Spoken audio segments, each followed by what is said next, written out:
आजकल एक वक्फ एक्ट की बहुत चर्चा हो रही होगी, सुना होगा आपने। इसको 4 साल पहले मैंने चैलेंज किया था।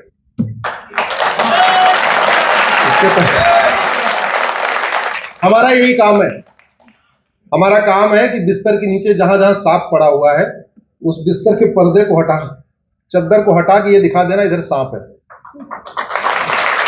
सारे सांप को नहीं, मैं नहीं मार सकता, कुछ सांप आप लोगों को भी मारना पड़ेगा।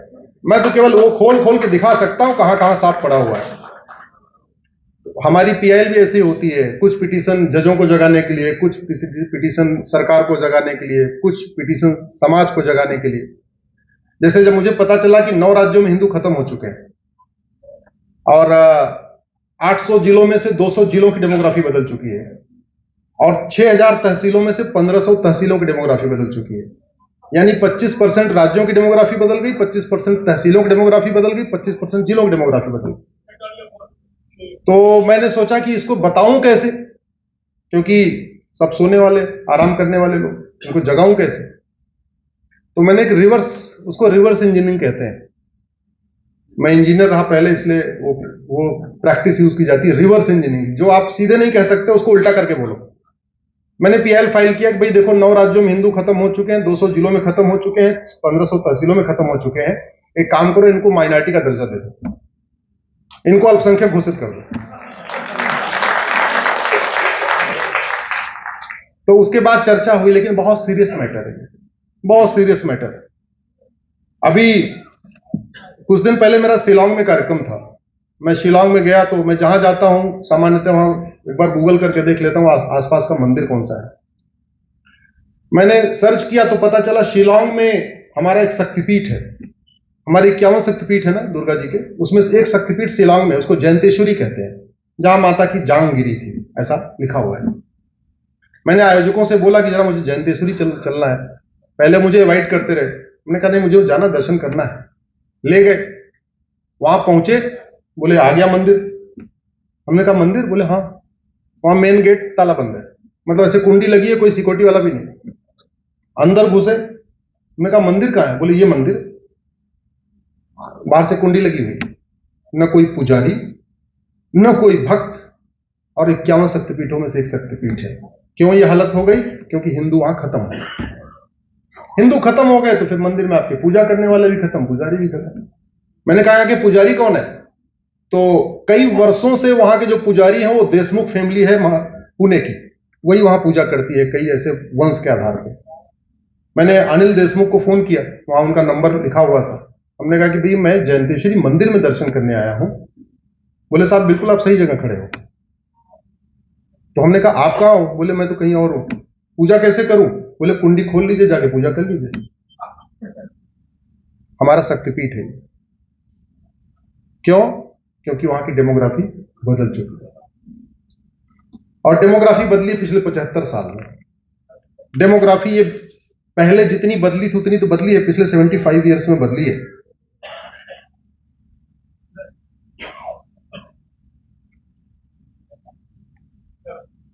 नाइनटीन 54 में नेहरू जी ने वक्फ एक्ट बनाया, इंदिरा जी ने उसको और मजबूत किया, राजीव जी ने उसको और मजबूत किया। 1995 में तो उसको पूरा मगरमच्छ बना दिया, जहां उंगली रख दे वही जमीन वक्फ, ऐसी पावर दे दिया। और 2013 में जाते जाते और दे दिया कि सर्वे करने की भी जरूरत नहीं हुई, ऑफिस में बैठे बैठे कह दे वो जमीन हमारी है तो हो गई। मतलब केवल ये कहना है यहां बाबर का घोड़ा घास खाने आता था, हो गई वक्फ। और उसमें कहा क्या कानून में कि आप केवल एक पेपर में नोटिस दे दो कि फलाने जमीन वक्फ की है, लेकिन यह भी नहीं बताया कौन से पेपर में। तो भारत में ऐसे बहुत सारे पेपर छपते हैं जिनको कोई पढ़ता ही नहीं है। ऐसे पेपर है ना, 4-4 पन्ने वाले, 5-5 पन्ने वाले। तो ये वक्फ वाले क्या करते हैं, उन अखबारों में लिख देते हैं कि फलाने जमीन वक्फ की है, और 30 दिन के अंदर आपने जवाब नहीं दिया, 30 दिन के अंदर ऑब्जेक्शन नहीं फाइल किया, तो वो जमीन किसकी हो गई? वक्फ बोर्ड केवल एक्सटॉर्शन ही नहीं करता, वक्फ बोर्ड कन्वर्जन भी करता है। अमीरों को नोटिस भेज भेज के पैसा वसूलता है, और गरीबों को नोटिस भेज के, ट्राइबल्स को नोटिस भेज के कहता है या तो कन्वर्ट हो जाओ, नहीं तो तुम्हारी जमीन वक्फ प्रॉपर्टी हो जाएगी। वक्फ बोर्ड की नोटिस को आप कोर्ट में चैलेंज नहीं कर सकते। आपको कहां जाना पड़ेगा? वक्फ ट्रिब्यूनल के सामने, जो राज्य में एक होता है। तो चलो, आप बॉम्बे में नोटिस आई तब तो आप चले गए, नजदीक है।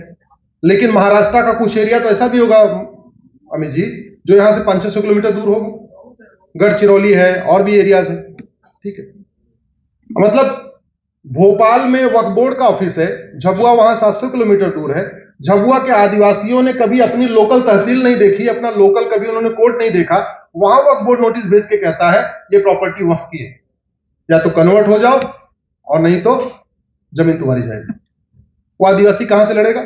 उसको कुछ पता ही नहीं, उसने कभी अपनी लोकल कोर्ट नहीं देखी। भोपाल कहां से आएगा? 700 किलोमीटर दूर कहां से आएगा?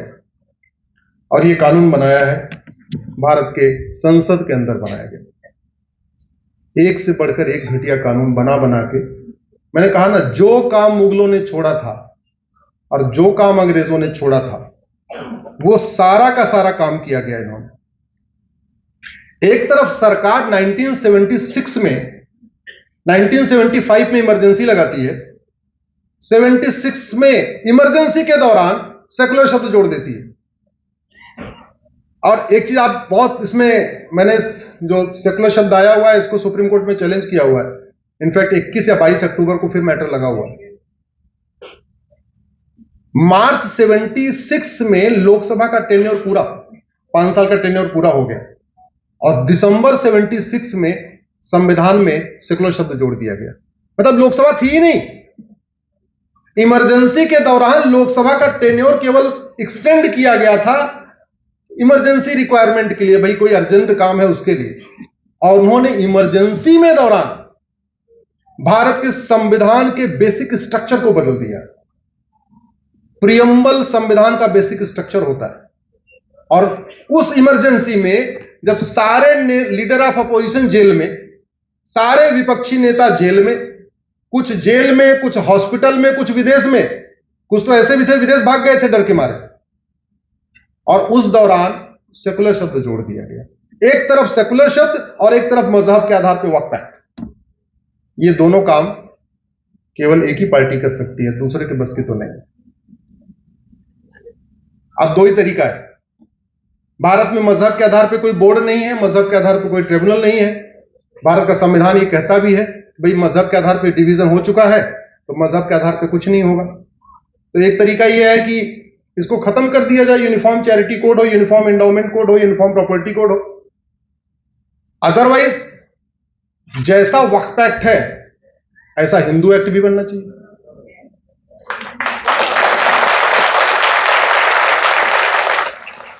जैसे वक्फ बोर्ड है 7 मेंबर्स का, ऐसे हिंदू बोर्ड भी बनना चाहिए। जैसे वक्फ ट्रिब्यूनल में जितने हैं सारे मुस्लिम्स होते हैं, वैसे हिंदू बोर्ड में सारे हिंदू होने चाहिए।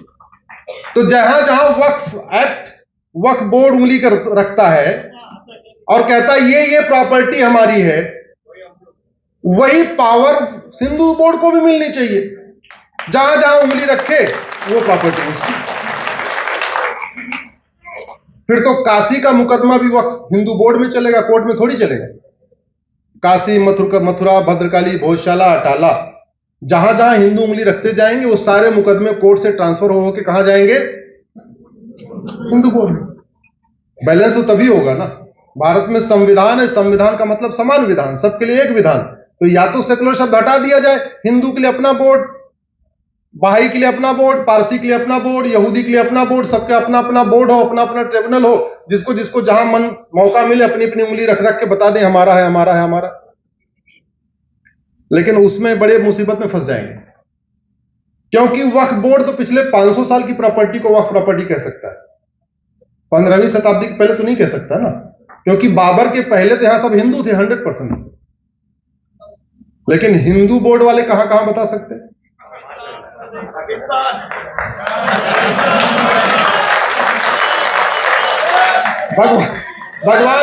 भगवान राम का घोड़ा जितना गया था, भगवान राम का घोड़ा जहां जहां गया वो सारा हिंदू प्रॉपर्टी।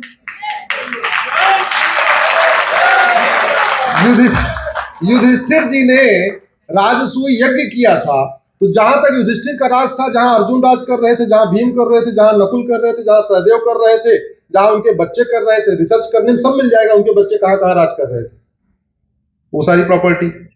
भगवान कृष्ण ने 5 गांव मांगा था। पहला गांव इंद्रप्रस्थ, इंद्रप्रस्थ को आज की डेट में दिल्ली कहते हैं, तो यानी दिल्ली की 100% प्रॉपर्टी किसकी हो गई? दूसरा गांव उन्होंने मांगा तिलप्रस्थ, तिलप्रस्थ को फरीदाबाद कहते हैं, यानी पूरा फरीदाबाद किसका? जोर से बोलो भाई। तीसरा गांव पानप्रस्थ, पानप्रस्थ को आज की डेट में पानीपत कहते हैं, यानी पूरा पानीपत। चौथा गांव सोनप्रस्थ, सोनप्रस्थ को सोनीपत कहते हैं, पूरा सोनीपत। पांचवा गांव गजप्रस्थ, गजप्रस्थ को गाजियाबाद कहते हैं, पूरा गाजियाबाद किसका?